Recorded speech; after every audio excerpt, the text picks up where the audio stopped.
صعب السؤال ده.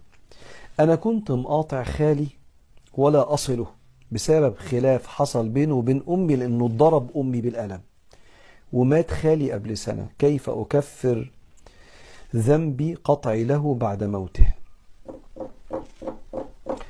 أولا أنا مش بلوم عليك إنك قطعته، معلش هقول اللي في قلبي. يعني خالي بيتخانق مع أمي، ضرب أمي بالقلم؟ ده احنا بنشكرك إنك أنت ما دافعتش عن أمك وما اديت إيدك عليه. تخيل واحد واقف قدام أمه كده أو جنب أمه، أم أخوها أي حد في الكون ضرب أمه بالقلم، فأنت ما قدرتش تكلمه. أشكرك على ذوقك وأدبك، إنك أنت كل اللي عملته إنك ما قدرتش، قلبك ما قدرش يتكلم معاه. فمش قادر ألومك على كده، بالعكس أنا عايزك تسامحه على قطيعة الرحم اللي هو عملها، إنه ضرب أخته بالقلم، سواء كنت أنت سمعت كده أو قدامك،